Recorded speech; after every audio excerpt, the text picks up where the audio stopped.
Hi guys! Welcome to my YouTube channel, Let's Talk TV. So this is the time of the year again that the pageant community has come together para abangan who will be the next Miss Universe Philippines candidate to Miss Universe 2020. So a lot of fans and also pageant sites have already given their prediction or favorite picks for this pageant. Ngayon naman, dito sa Let's Talk TV, we want to join the pageant community in giving our opinions and also encourage our viewers to share their favorite candidates sa comment section. Diba? Masaya to. So, how is this video different from other prediction sites? For the prediction sites kasi, normally, they would just pick their final picks. But for me, what I did is I broke down section by section yung aking favorite candidates. Like, in the interview portion, sino talaga yung candidate na tumatak sa akin, and also dun sa headshot. So, per activity, I will be giving a feedback dun sa mga candidates na talagang nag-stand out. Okay, so, as a background, this year's quest to find the next representative to Miss Universe is different for reasons I don't know, and as all of you know already, si Miss Universe Philippines is now the new license holder and is headed by 2011 Miss Universe third runner-up Shamsi Supsupli. So they replaced Binibining Pilipinas Charities Inc. as the national license holder. I don't know why actually.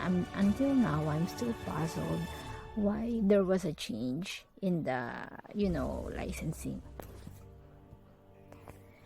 Okay, so yung change of the license from Binibining Pilipinas to Miss Universe Philippines is very important, especially during this time, and I will discuss that in detail maybe in another vlog, because it's going to be long if I'm going to talk about it now.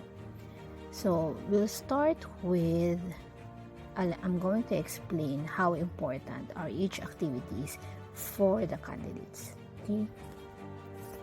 Okay, so we'll start with I'm going to explain how important are each activities for the candidates. Okay, so we'll start with the headshot. Actually, guys, headshot is very important part of a pageant, whether in Miss Universe Philippines or Miss Universe itself. Just like what they say, the first impression lasts. This is also a crucial part of the pageant because the judges will be looking first at your headshot. Maybe in the local competition, yung mga judge na kukunin, probably they know already one thing or two about the candidate. But sa international competition like Miss Universe, some judges has zero knowledge of each contestant. Kaya it's very important that you have a very good portrait that you will be submitting to Miss Universe pageant. So my first favorite dun sa headshot challenge would be Miss Biliran, Skelly Ivy, Florida. Like, my first impression of her when I saw her headshot, it was like, wow. As in, I think anyone who would see her headshot would say the same thing. Like, she has this bright, refreshing aura in her that will make really anyone comment like, wow, she have that perfect smile, the perfect color, or probably the perfect lighting. So, some Filipinos, they have this bias towards color beauties, but actually, I really appreciate this They call them sometimes, some other people, they call her the Black Barbie, but she's really like a Black Barbie to me. She's so beautiful, like even if you stare at her for a long time, you will not get sawa of her. So if we go by the Miss Universe advocacy motto, last year lalo na nanalo si Miss South Africa as Miss Universe, Kelly will have very good impressions and judges in Miss Universe. So I think pagdating sa headshot, Biliran won this challenge. Actually, there are so many candidates na very impressive pagdating sa headshot nila. Like, of course, the likes of Miss Davao and Miss Arsagon, Eliza Malinaw and Isabel Galleria. The first time I saw them, actually I don't have any background information about them. I thought already that probably they're all model. They're both model, which I confirm kasi nag-check ako of their background. You know, the good thing about the models is that they know how to project themselves. They know what kind of angle they will show. Kaya, pagdating doon sa mga aurahan part, we will not have any problem when it comes to models like Eliza and Isabel Valeria. I also want to mention Miss Bohol, Pauline Amelix. She has this, just like Eliza and Isabel Galleria, she has this sophistication vibe na hindi naman to that alta level na feeling ko nag-show kay Miss Parañaque and Miss Cavite. Okay. Pauline is like, I'm already imagining her headshot being lined up along with Miss Thailand, Miss Indonesia, because I saw their representative already. And, hindi tayo mapapahiya kapag yung headshot niya, hinilera mo sa mga candidates ng mga Southeast Asian neighbors natin. That's what I imagined when I saw Pauline's headshot. My problem with Miss Cavite and Miss Parañaque is that although they have nice features, they're more of the alta sociedad vibe. Medyo as opposite as Skelly, because Skelly has this friendly, bright, sunny vibe to her. And special mention also to candidates from Quezon City, Palawan, Leyte, and then Taguig. Now let's go to red carpet presentation. I believe the red carpet presentation is an event held to gauge how the candidates carry themselves, how they package themselves, like, how they choose their wardrobe, and how they carry themselves in front of a lot of people. This is also a way for the organization, Miss Universe Philippines organization, to know which of all their candidates stands out in an event like that, or kung sino yung candidate who knows how to stand out in an event like that. So again, here's my favorite for the red carpet presentation. And as you can see, nandito na naman si Miss Biliran. So that's like 2 in a row for her. White is like a suitable color for her. I especially like the way her hair was done. It's very Filipiniana. And of course, she stands out in that gown. We also have Miss Orsogon. I still included Miss Orsogon, although I know already that she withdrew from the competition. It's just sad that, she had to withdraw. She's a very strong contender. She looks stunning here. Yun yung confidence level ko sa mga models, because they know how to dress up. they know how to get attention from people by the clothes that they choose. Kaya, the good news is that Miss Sorsogon is still young. I checked her age, and it says she's still 21, so she still can join by next year. I think she can win the Miss Universe title by next year, judging from the way she prepared for this pageant. And of course, nandito rin yung ating perennial favorite na si Miss Eliza Malinaw, which is obviously looks stunning in the pink Filipiniana ensemble. But I just noticed that she looks smaller here. Yun. And probably surprise pick for me would be Miss Catanduanes. The picture of Miss Catanduanes here when I was watching this red carpet presentation in YouTube. At first, you would see her outfit is just like an ordinary one. But then, when I saw her back, it was like, ooh. So this is one thing that I like about with candidates like that. Kasi na, when you have there are almost 50 candidates. Like, when you have 50 beautiful candidates in one room, in one event, you will think, how are you going to stand out?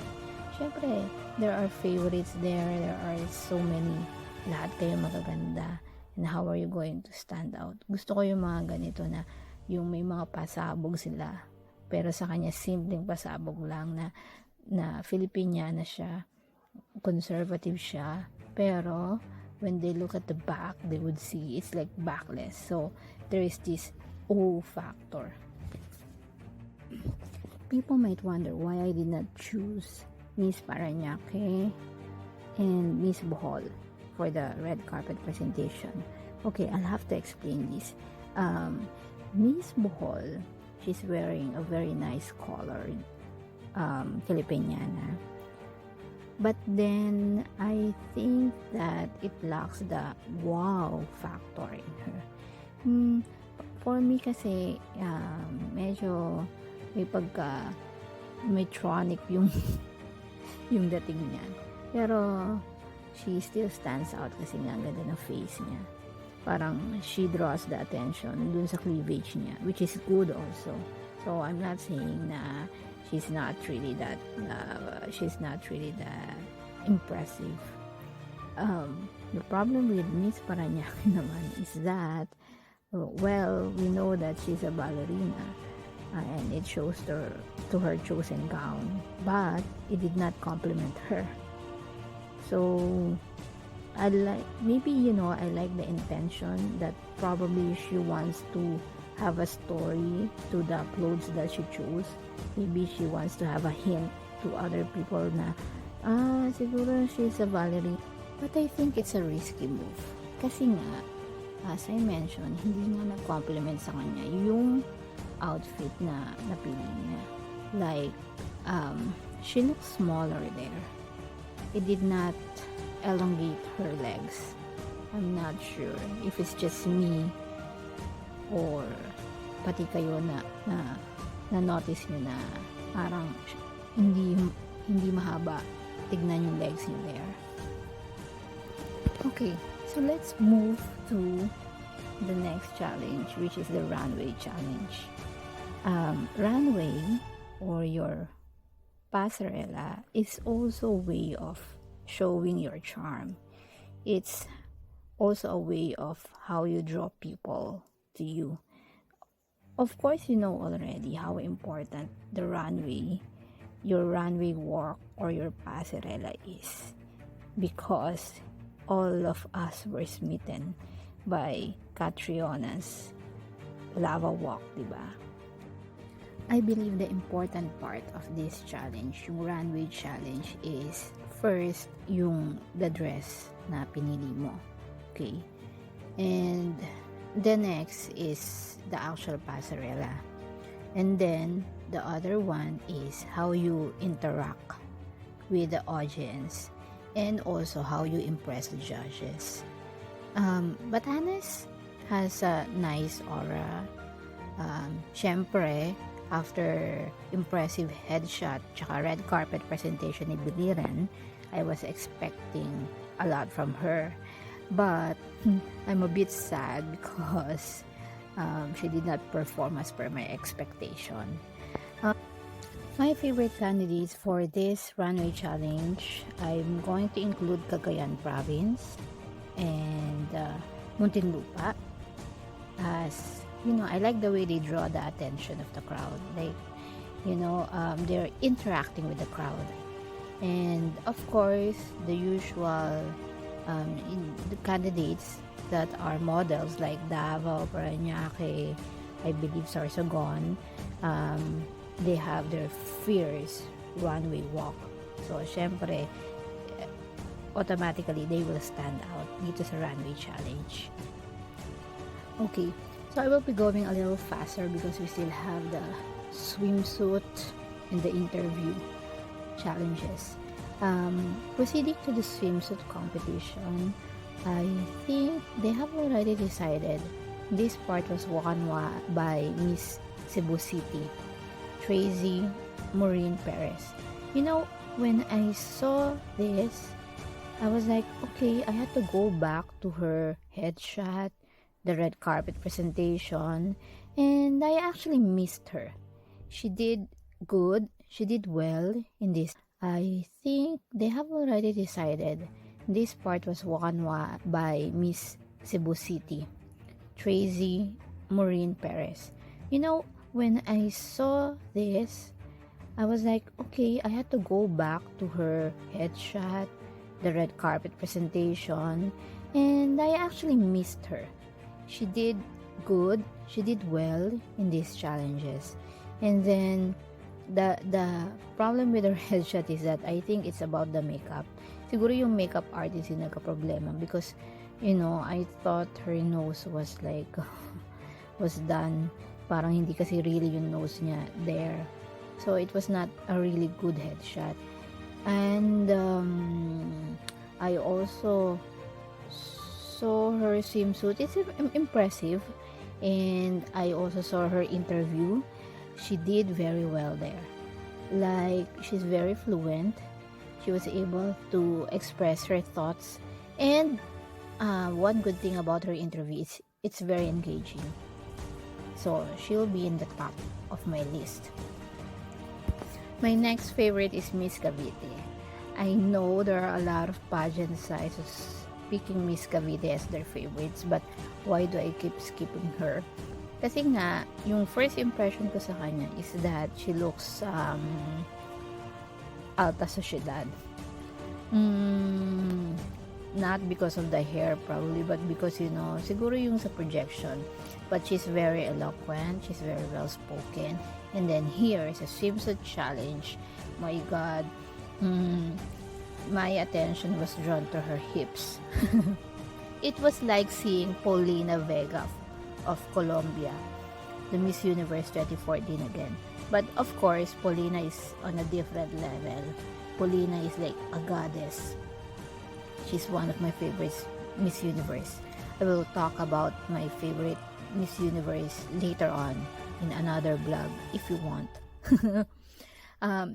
She Miss Cavite. I especially like candidates who has curvaceous hips. Kasi yun nga yung tatak ng Miss Universe. Si Miss Universe kasi is curvaceous. Si Miss International is like the slimmer type. Yung mga katulad nila Kylie Versosa. That's why, Kylie was picked to represent sa Miss International. She's more of the Miss International type and so on. Okay, going back. So, si Miss Cavite, she will be one of the top contenders because she actually performed well. It's just me. And then, a lot of people are saying good things about Miss Iloilo. But in fairness to me, I check also the other challenges, her headshots and the runway. And sa swimsuit talaga siya nag-stand out. Si Miss Iloilo, yung proportion niya, yung body proportion niya should be the benchmark of all national pageant candidates. Very well proportioned. I like her curves. Tsaka, siguro siya, sa boobs part, medyo slim. Tapos she has small waist. Pero gusto ko talaga yung mga bilugan yung hips. Ganon. And then, of course, Davao is there. As usual, is the bomb. Davao is the bomb. She has a very nice shot here. Like, she did not win the swimsuit challenge, pero ang ganda ng kuha niya doon. I wanna see her actually in a different position wearing that bikini. My God. And then we have Miss Aklan. Miss Aklan is not the usual favorite, pero it's not the usual favorite pick even in other pageant sites. But I especially like Miss Aklan. Just, I even research about her background. Actually, si Miss Aklan, she has this charm on her. She's simply sexy. I saw her profile. She's communications graduate who grew up overseas, and she won Miss Friendship yata in another international pageant before. But the only thing is, when I was observing her sa headshot niya, sa runway challenge, and even dun sa red carpet presentation, I think she did not join any beauty camp. Parang may kulang sa kanya. She's still lacking in her passerella, wardrobe choices, projection, and all. But when you polish it, like, she will be a strong contender. She has this sweet vibe, sweet charisma on her face, and I don't know her age, but I wish she could join the beauty camp and then join again the national pageant next year. So, one of the things that I'm happy about the 2020 batch is a lot of candidates are well spoken. Compared to the old batches, because we used to have that dilemma of having beautiful, sexy, well-dressed candidates, but they cannot really articulate their thoughts well, or worse, they don't have an opinion at all, or they're not updated of the current events. So, I'm happy and proud to send any of them as representative to Miss Universe. I especially like Miss Bohol. She's my favorite. It's the interview challenge. She's very fluent in English. And not only fluency, but also her speaking tone is similar to a seasoned speaker. Of course, similar to Catriona. When she talks, you'll be drawn to her visuals. So, hindi ka magsasawa na tignan siya even if she talks a lot. And very engaging magsalita. Cebu City, Tracy Maureen Perez is a revelation. So, I've visited other pageant sites and she was not even in the top 10. I don't know why. But for me, she is an all-around package. An all-around strong contender. I'm actually surprised that she's fluent. She's very also engaging when she talks. She was able to build a rapport to the judges who interviewed her. And of course, si Paranaque, that is her strong trait, yung kanyang communication skills. So, dun sa final picks, actually, if you're going to look at the challenges, marami sila. Marami silang criteria. Sometimes, I think na na-cover na natin lahat, but it's not yet. Kasi, there are several factors behind the scenes na you have to consider also when you do the prediction. Like, halimbawa, syempre, ang pinaka-importante sa lahat is yung attitude ng girls towards sa kapwa candidates, yung attitude nila sa authorities, dun sa staff ng Miss Universe Philippines organization, how they handle themselves pagdating sa events, pagdating sa mga practice. Tinitignan yan even sa Miss Universe. And syempre, meron din yan yung kung ano yung work ethic mo, kung paano mamili ng wardrobe, kung gaano kakabilis na mag-prepare in the morning, kung mahirap ka bang gisingin o hindi. So these are the things na hindi nakikita doon sa pageant, but it's important to the Miss Universe Philippines and Miss Universe organization. If you're going to ask me, this will be the most challenging year na magpapadala tayo ng candidate for Miss Universe. First is of course challenging sa Miss Universe Philippines organization because it's their first candidate. Second, it's challenging because we want to keep our status as Asian powerhouse sa beauty pageants. And of course, in the last few years, it's being strongly challenged by our Southeast Asian neighbors. So, we have to be very careful and very meticulous in looking for the right candidate. Not only the right candidate, it should be the perfect candidate. If you're going to ask me who's my perfect candidate for Miss Universe 2020, I will describe it as this. My Miss Universe Philippines 2020 would be someone as fierce as Venus Ra, someone with the height and the body of Venus Ra, someone with Catriona Grace intellect, someone with the fighting spirit ni Pia, and yung mga pasabog sa photos ni Gazini. You might ask me, why did I choose a lot of qualities of Venus? Kasi nga, Venus is the drought breaker. Makikita mo talaga sa performance niya yung determination niya to succeed and win the title. The fire in her eyes. Kaya naman, dito sa ating LT, Let's Talk TV, ang ating favorite choice would be Pauline Amelings. Yay! Bakit si Pauline? Actually, gusto ko talaga yung matangkad na candidate with body like probably Rachel Peters or Venus Ra. Kaya lang, parang we don't seem to have enough tall candidates. Siguro sino matangkad?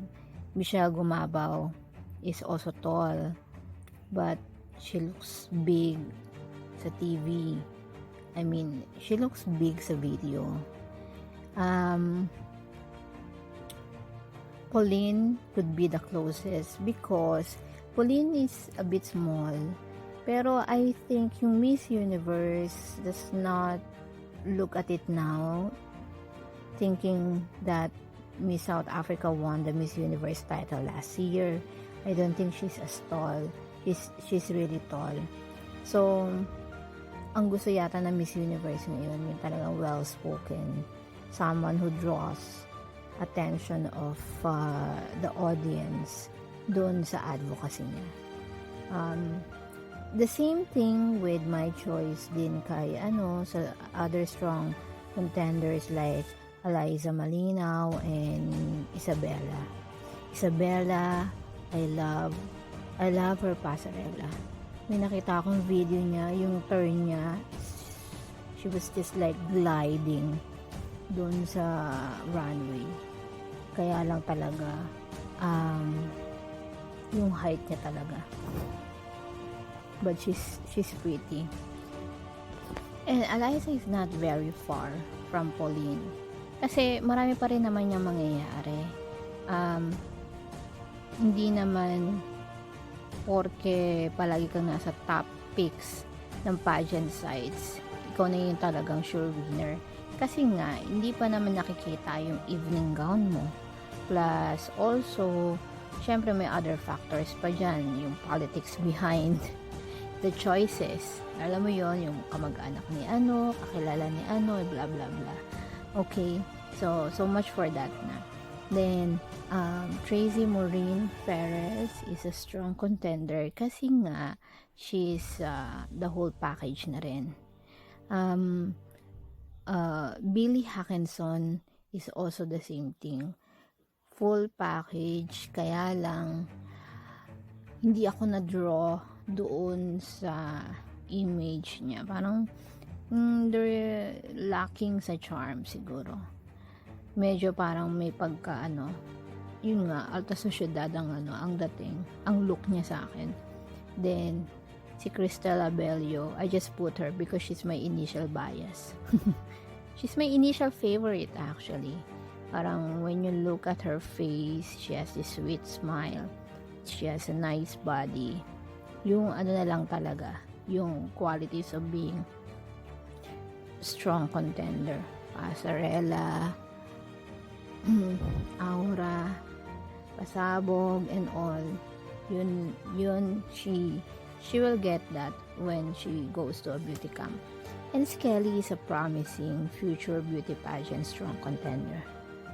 She has this, yung uniqueness niya will makes her stand out sa mga beauty pageants.